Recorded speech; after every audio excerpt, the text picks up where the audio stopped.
Topik wawancara kita pendengar pagi hari ini terkait dengan peringati Hari Pangan Sedunia 2023, Yayasan Tananua Flores gelar Festival Pangan Lokal.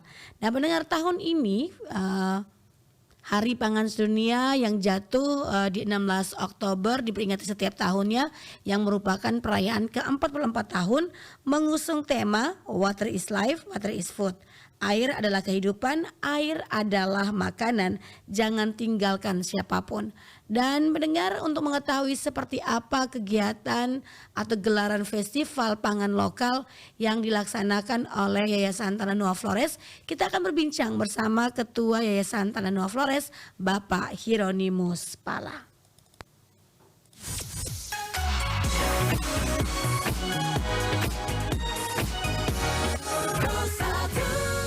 Selamat pagi Pak Hieronimus, salam sehat. Selamat pagi Ibu Femi, selamat pagi pendengar RRI Pro 1 ND dimanapun berada, salam sehat dan salam tangguh. Baik, Pak Hieronimus, ini terkait dengan peringatan Hari Pangan Sedunia 2023 yang ke-44 tahun.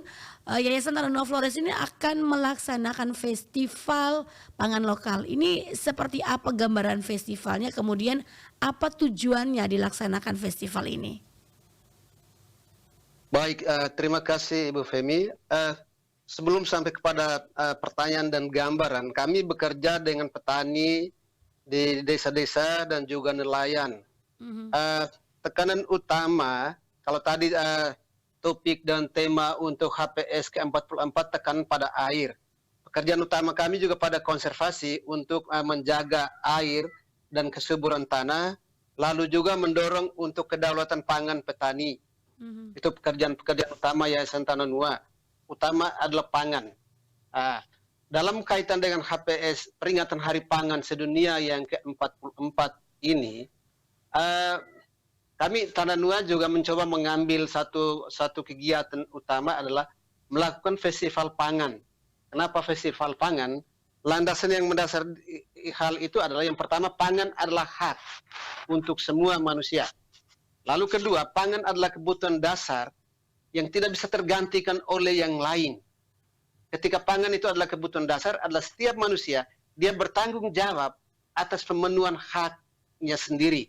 Tidak harus menunggu dari pihak luar. Tananua bekerja dengan petani-petani di desa, itu mencoba mendorong bagaimana mengembangkan sumber daya pangan lokal yang ada dan hidup di sekitar petani. Baik di ladang maupun di sungai, di hutan, di laut, itu ada sumber-sumber pangan yang harus dijaga. Tapi kemudian terjadi kemerosotan dari waktu ke waktu, begitu banyak lahan pangan yang kemudian digantikan dengan tanaman-tanaman komoditas seperti tanaman kemiri, kopi, kakao, dan lahan pangan makin sempit. Ketika lahan pangan mulai tergantikan, ini tergantikan dengan komoditas tadi, ini kemudian sumber pangan kita menjadi semakin sempit. Ketika semakin sempit, itu artinya hasil pangan kita pun sedikit yang akhirnya tidak bisa memenuhi kebutuhan pangan keluarga untuk 1 tahun misalnya. Tananua mencoba menguatkan petani. Benih bibit itu ada di tingkat petani. Tak perlu bergantung kepada pihak luar. Tapi kemudian bagaimana benih bibit ini kita kembangkan, kita pertahankan. Yang kemudian kami bilang ini benih tanaman pangan lokal. Harus dijaga. Harus dijaga. Walaupun dari kajian kami kemarin adalah benih pangan lokal dan sumber-sumber pangan lokal kita dari waktu ke waktu itu semakin kurang. Kenapa semakin kurang? Karena begitu kuatnya, begitu masifnya kampanye-kampanye yang menyatakan bahwa benih yang lokal itu kurang terlalu lama usianya, tidak bagus. Ini kalau mau produksi lebih banyak harus tanam benih yang ini. Itu yang kemudian terjadi degradasi atas kesediaan benih-benih itu sendiri. Tananua mendorong bahwa yang cocok dengan alam kita adalah benih yang sudah dikembangkan sekian waktu oleh nenek moyang kita. Walaupun dia lama, tapi kemudian lama berproduksi, misalnya kalau padi lokal misalnya ada 4 bulan, tapi kemudian dia bisa simpan, bisa makan sampai 2 tahun, dibanding dengan yang cepat. Dari pembelajaran ini, kami kemudian festival kali ini, kami mendorong petani untuk bagaimana hadir di kegiatan festival membawa benih-benih tanaman pangan lokal mereka sendiri, kemudian bagaimana mereka mulai bertutur di pertemuan untuk bersharing pengalaman, kalau benih ini, kemudian kalau tanam seperti apa, kemudian berapa lama, kemudian bagaimana cara mengolahnya. Ketika ini bisa dituturkan, diceritakan dalam pertemuan itu, mereka berbagi pengalaman di antara sesama petani. Kebetulan kali ini hanya desa-desa dampingan Tananua yang kami undang dan melibatkan mitra. Itu artinya sharing di antara petani-petani itu juga menguatkan satu dengan yang lain. Bagaimana kita harus tanam tanaman pangan untuk pemenuhan kebutuhan kita sendiri. Lalu berikutnya, karena tadi saya menyinggung pangan lokal dan ada banyak jenis yang sebelumnya ada dan mulai kurang. Ini generasi muda terutama itu tidak mengenal banyak jenis-jenis pangan lokal. Ketika dengan festival ini juga memperkenalkan kepada mereka tentang jenis-jenis pangan lokal yang ada. Tahun lalu kami melakukan di bulan Agustus di Desa Ungu, dan itu ada banyak benih pangan yang kemudian dibawa oleh petani. Orang-orang muda bertanya, ini kira-kira tanaman apa ini? Itu artinya mereka tidak kenal. Mereka tidak kenal. Sehingga bagaimana mereka bisa, orang-orang muda kemudian diperkenalkan, bukan hanya lihat benih, tapi juga berdiskusi bagaimana cara tanam, bagaimana juga cara konsumsi. Dan ketika aneka ragam pangan itu ada, mereka kembangkan di kebun, itu juga di menu makan keluarga itu juga tidak hanya beras. Kalau sekarang pagi nasi, siang nasi, malam nasi. Seharusnya menu makan petani dan juga secara tradisional, nasi itu bagian yang berikutnya. Biasanya mereka konsumsi itu mulai dari ubi-ubian, pisang, sayur, jagung, kemudian baru disusul dengan nasi. Ini juga yang kemudian dituturkan dalam festival itu. Oke, nah kalau untuk festival ini sendiri nih Bapak Hiro, dilaksanakan di mana lokasinya, kemudian desa dampingan tadi kan dari Tananua, berapa desa nih yang diundang di dalam festival nantinya? Festival pangan lokal di tahun 2023 ini dilakukan di Desa Detuhulu, Kecamatan Maurole. Lalu melibatkan petani, perwakilan kelompok tani dan petani dari 23 desa dampingan. Selain melibatkan petani juga kita mengajak juga dari Dinas Ketahanan Pangan juga untuk menyampaikan tentang berkaitan dengan kebijakan-kebijakan. Lalu kemudian juga sharing dari tokoh adat dan juga dari Yayasan Tananua Flores dan perwakilan petani untuk sharing bagaimana pengembangan pangan lokal di wilayahnya masing-masing untuk petani dan muslaki. Kemudian untuk Tananua, ya biasanya bagaimana kira-kira pangan lokal ini bisa dijaga satu dengan yang lain.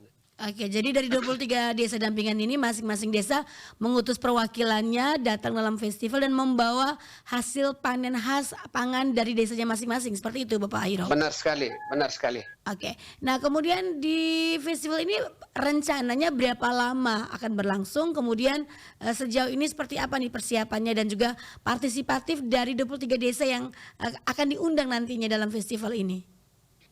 Baik, sejauh ini persiapan jumlah hari kita akan lakukan tanggal 15 dan 16. 15 itu hari Minggu.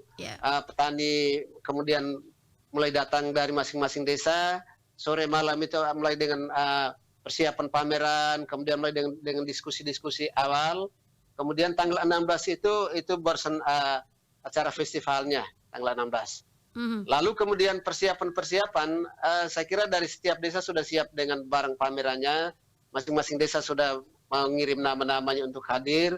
Kemudian juga yang paling hebat dalam festival ini juga saya harus apresiasi untuk pemerintahan desa dari 23 desa dan juga kelompok-kelompok tani. Dukungan juga termasuk bagaimana pemerintahan desa masing-masing desa juga mendukung kegiatan bisa berjalan, termasuk menyiapkan transportasi untuk peserta yang datang.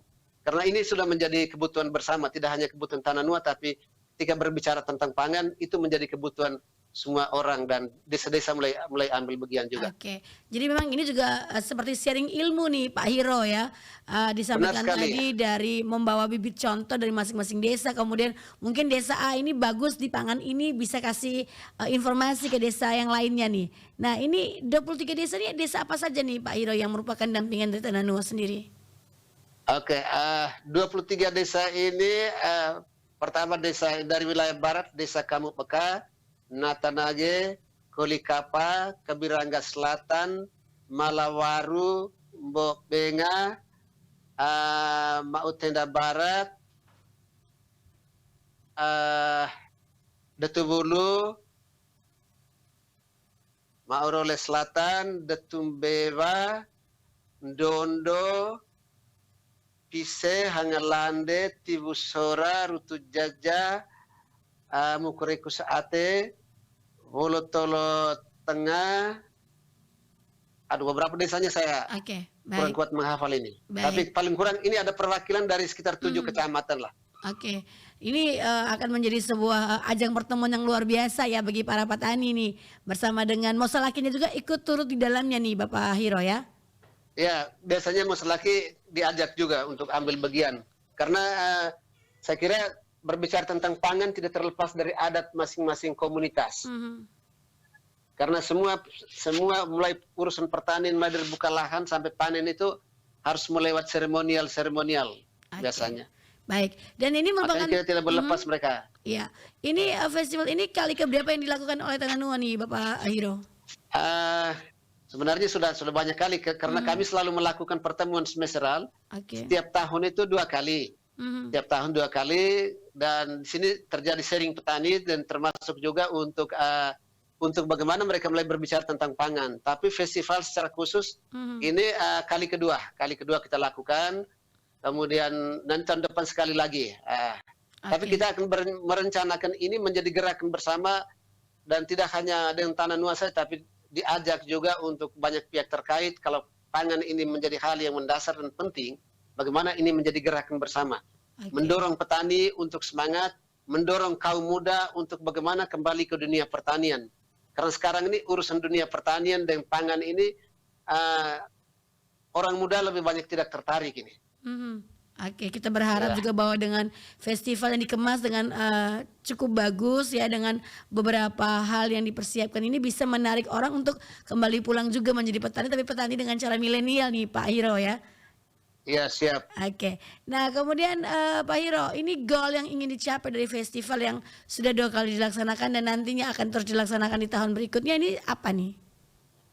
Saya kira goal besarnya pemahaman tentang pentingnya pangan lokal, baik pengembangan maupun konsumsi di keluarga ini mulai tertanam tidak hanya pada generasi yang usia di atas 40-an, tapi juga mereka mulai melakukan di keluarga masing-masing, kemudian mulai memberikan pendidikan pencerdasan kepada anak-anak bahwa penting sekali mengkonsumsi pangan lokal. Dan pangan lokal yang sumbernya dari kebun sendiri, ini paling penting. Daripada kemudian mereka menyerahkan anak-anak harus meninggalkan konsumsi pangan lokal, kemudian mencari makanan-makanan siap saji, makanan-makanan instan yang kemudian juga ikut mensupport untuk menurunnya derajat kesehatan maupun juga kerusakan lingkungan dengan begitu banyak sumbangsi masuknya begitu banyak plastik ke desa-desa. Ini goal-goal besar yang kita mau capai karena kalau tidak ditanamkan dari sekarang itu artinya nanti generasi kita berikutnya hidupnya sangat tergantung pada apa yang orang beri, bukan apa yang kita hasilkan. Oke, apalagi tanah kita ini subur nih Bapak Hiro ya. Kita berharap Ya, juga luar dengan biasa. pangan lokal yang mulai terus digerakkan ini kita konsumsinya ini juga bisa membantu cegah stunting juga nih Pak Hiro ya. Sesuai dengan Siap, dan sejalan dengan program pemerintah.